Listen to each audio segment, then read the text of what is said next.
බලන්න ඇත්තටම කවදාරි ඔයාටත් මෙන්න මේ වගේ දේවල් වෙලා තියෙනවද කියලා. ඔයාට ඔයාගේ ජීවිතේ ලොකු සිහින තියෙනවා වෙන්න පුළුවන්. ඔයාට ටාගට්ස් තියෙනවා වෙන්න පුළුවන්. හැබැයි ඒ දේවල් ඉටු කරගන්න ඔයාට එනර්ජි එකක් නැහැ වගේ දැනෙනවා ඇති. සාමාන්‍යයෙන් ඔයා මොන දේ කරන්න ගත්තත් ඔයා එක හෙට කරමු. දැන් වෙලාවක් නැහැ මම මේක තව ටිකකින් කරන්න. මෙන්න මේ විදිහට හිතන කෙනෙක් නම් මේ දේවල් වෙලා තියෙන කෙනෙක් නම් අනිවාර්යෙන් මේ වීඩියෝ එක ඔයාට සරල උදාහරණ විදිහට අපි ගත්තොත් ඔයාට පොතක් ලියන්න හිතෙනවා කියමු. එමත් නැත්නම් ඔයාට ජිම් එකකට ගිහලා වගේ ඇඟ හදාගන්න ඕන. එහෙමත් නැත්නම් ඔයාට ඔයාගේ ස්කිල් එකක් හදාගන්න ඕන. මොන දේ කරන්න ගියත් ඔයා අවසානයේදී එක්ක මේක ගැන හොයලා හරි අවසානයේදී ඔයා කරන්නේ ඔයාගේ ෆෝන් එක අරගෙන ඔයා දන්නේම නැතුව ඔයා සෝෂල් මීඩියා වලට වෙලා ඉන්න. එහෙම නැත්නම් ඔයා ටීවී එක ඉස්සරහට ගිහලා ටීවී එක බලාගෙන ඉන්න කෙනෙක් වෙන්න පුළුවන්. ඇත්තටම මේක ලෝකේ ගොඩක් දෙනෙක්ට තියෙන ප්‍රශ්නයක්. මේක සාමාන්‍යයෙන් ගොඩක් දෙනෙක්ට වෙන සිද්ධියක්. ඉතින් මේක නැති කරගන්න ඉතාමත් සරල ප්‍රැක්ටිකල් ස්ටෙප්ස් තුනක් තමයි අද වීඩියෝ එකෙන් අපි ගෙනාවේ. මේක වෙන්න හේතු සහ මේක නැති කරගන්න විදිහව හොයලා තියෙන කෙනෙක් නම් ඔයාට හම්බෙලා ඇති. ඔයාගේ Facebook account එක අයින් කරන්න, ඔයාගේ social media අයින් කරන්න, ඔයාගේ phone එක පැත්තකින් තියන්න, මෙන්න මේ වගේ දේවල් ඔයාට ඕන තරම් ලැබිලා ඇති. හැබැයි අද කියන්නේ ඒ වගේ දේවල් නෙවෙයි. මොකද ඒ දේවල් සාමාන්‍යයෙන් මාසයක් දෙකක් යනකම් කරන්න පුළුවන්. ඊට වඩා ඔයාට ඒ දේවල් කරගෙන යන්න බෑ.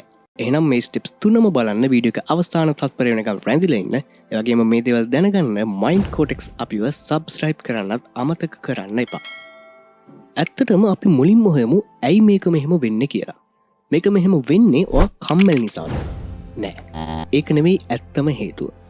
ඇත්ත කතාව තමයි ඔයා කම්මැලි නිසා නෙවෙයි මේක වෙන්නේ. සාමාන්‍යයෙන් මිනිස්සෙක්ගේ මොලේ තියෙන ප්‍රධානම ෆන්ක්ෂන් එකක් තමයි ඔයාව කම්ෆර්ටබල් zone එකේ තියෙන එක. මොකද්ද මේ කම්ෆර්ටබල් zone එක කියන්නේ? ඒ කියන්නේ ඔයාගේ මොලේ කැමති ඔයාගේ හැපිනස්, ඔයාගේ සතුට වෙනුවෙන් දේවල් කරනවා. ඔයාව සතුටින් දියන් තමයි මොලේ බලන්නේ. ඒ නිසා තමයි මොකක් හරි දෙයක් කරන්න ගියාට පස්සේ වගේ ටාස්ක් එක ලොකුයි කියලා දැනුන ගමන්ම බ්‍රේන් එක වාට කියනවා මේක අමාරුයි, මේක ඩේන්ජරස්, මේ වෙනකොට අපි ඊසි දෙයක් කරමු කියලා. ඉතින් මෙන්න මේ විදිහට ඔයාගේ බ්‍රේන් එක කම්ෆර්ට් එක හොයාගෙන යන නිසා ඔයාට මේ දේවල් වලින් අයින් වෙලා ඔයා දන්නේම නැතුව සෝෂල් මීඩියා වලට ඇබ්බැහි වෙලා ඔයාගේ ෆෝන් එක ස්ක්‍රෝල් කරන්න පටන් ගන්නවා.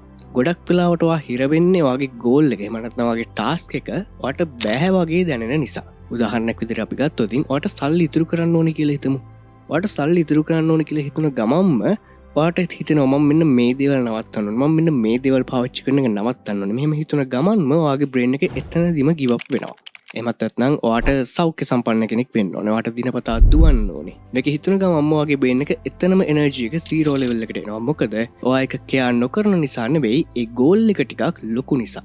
මෙතනදී අපි කතා කරන පළවෙනි ස්ටෙප් එක වෙන්නේ make it small. ඒ කියන්නේ ඔයාගේ ගෝල් එක මොන විදිහේ ලොකු එකක් වුණත් ඔයා එක පොඩි ඇක්ෂන් එකකින් පටන් ගන්න ඕනේ. ඒ කියන්නේ උදාහරණයක් විදිහට ඔයාට පොතක් ලියන්න ඕනේ කියලා හිතමු. සාමාන්‍යයෙන් පොතක් කිව්වහම අපිට මතක් වෙන්නේ පිටු 100ක 200ක පොතක්.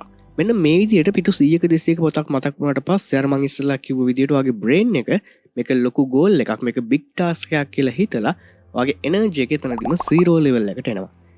එනිසා කරන්න ඕනේ මුලින්ම පොතක් ලියනවා කියලා හිතුන ගමන්ම සාමාන්‍යයෙන් ඔයාට අවශ්‍ය දේ ඔයා එක සෙන්ටෙන්ස් එකකින් පටන් ගන්න. ඔයා හිට වෙනකොට ඡේදයක් ලියයි. සාමාන්‍යයෙන් අපි කන්දක් නගිනකොට කන්දේ මුදුනටම යනවා කියලා එකපාරටම හිතන්නේ නැහැ. ඔයා මුලින්ම කන්ද නගින්න පටන් ගන්නවා. පළවෙනි අඩිය තියෙනවා. මෙන්න මේ විදිහේ දෙයක් තමයි මෙතනදිත් වෙන්නේ. ඔයාට සාමාන්‍යයෙන් ගිටාර් එකක් ප්ලේ කරන්න ඉගෙන ගන්න ඕන කෙනෙක් නම් ඔයාට පුළුවන් අද එක සෝංග එකක් නෙවෙයි, සෝංග එකේ එක කොටසක් අරගෙන එක කෝඩ් එකක් ඔයාට ප්‍රැක්ටිස් කරන්න පුළුවන්. මෙතනදි වෙන්නේ ප්‍රධාන වශයෙන් වගේ ගෝල් එකට අදාළ ප්‍රෝග්‍රස් එක හැදෙන එක. දෙවනි ස්ටෙප් එක තමයි create easy routines. මේ කියන්නේ සාමාන්‍යයෙන් ඔයා මොන හරි දෙයක් කැමැත්තෙන් කරොත් ඔයාට ඒක වැඩි කාලයක් කරගෙන යන්න බෑ. ඒක ඉක්මනට ඉවර වෙනවා. හැබැයි ඔයා ඒ වෙනුවට රූටින් එකක් හදලා තිබුණොත් මේක සාමාන්‍යයෙන් නැචරලි වෙන දෙයක් විදිහටපත් වෙනවා. උදාහරණයක් විදිහට අපි හිතමු ඔයාට එක්සර්සයිස් කරන්න ඕනේ කියලා. එහෙනම් ඔයාට පුළුවන් ඔයාගේ සපත්තු ටික ඔයාගේ ඇඳ ළඟින් තියන්න. එහෙම නොදී ඊළඟ දවස් ඔයා නැගිටිට පස්සේ මේක ඔයාට ස්ටාර්ට් කරන්න ලීසි. සරලවම කිව්වොත් ඔයා අද වෙනකොට බයිසිකලයක් පදින්න පුළුවන් කෙනෙක් නම් හිතන්නවා පොඩි කාලේදී මුලින්ම බයික් එක පැද්දට ඒ බයික් එකේ පිටිපස්ස රෝදෙන් මෙන්න මේ විදිහට සපෝටිව් රෝඩ් දෙකක් තිබුණානේ. මෙන්න මේ රූටින්ස් කියලා කියන්නේ මෙන්න මේ වගේ. මේ රෝද දෙක නිසා ඔයා බයික් එක පදින්න ගත්තා. හැබැයි අද වෙනකොට ඔයා මේ රෝඩ් දෙක භාවිතා කරන්නේ නැහැ. ඒ වගේ තමයි ඔයාට මොනවා හරි දෙයක් නැචරලි ඒක වෙනකන් ඒක පුරුද්දක් බවට පත් වෙනකන් මෙන්න මේ රූටින්ස් ඔයාට උදව් වෙනවා. ඒක තමයි ඔයාගේ දෙවෙනි ස්ටෙප් එක. තුන්වෙනි ස්ටෙප් එක තමයි 2 minute rule කියලා කියන්නේ. සාමාන්‍යයෙන් මිනිස්සෙක්ගේ මොලේ හරි කැමති පොඩි දේවල් කරලා ඉක්මනට හැපිනස් එක ලබා ගන්න. මං කියවනේ හරි ඉස්සෙල්ලත් මොලේ හොයන්නේ කම්ෆර්ට් zone එකේ ඔයාව තියන්න. මේ නිසා මෙයා හරි කැමති පොඩි දේවල් කරලා හරි ඉක්මනට හැපිනස් එක ගන්න.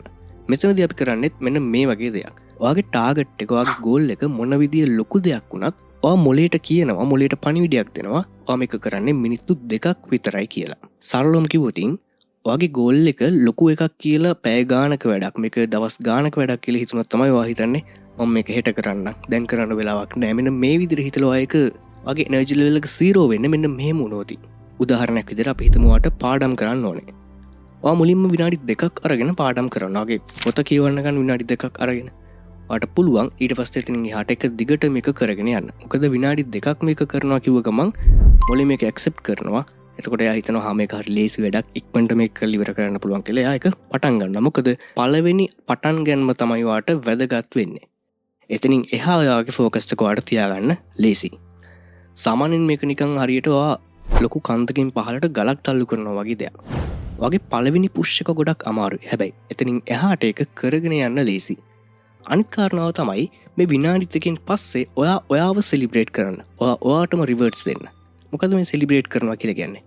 මේ විනාඩි 2 කරාට පස්සේ ඔයාට කැමති දෙයක් සාමාන්‍යව කැමතිම සින්දුවක් එමෙතන ඔයාට පොඩි බ්‍රේක් එකක් ගන්න. එන්නකට මේක එන්ජොයි කරන්න ඉඩ දෙන්න. එතනින් එහාට පුළුවන් ඔයාට ඔයාගේ වැඩේ දිගටම කරගෙන යන්න.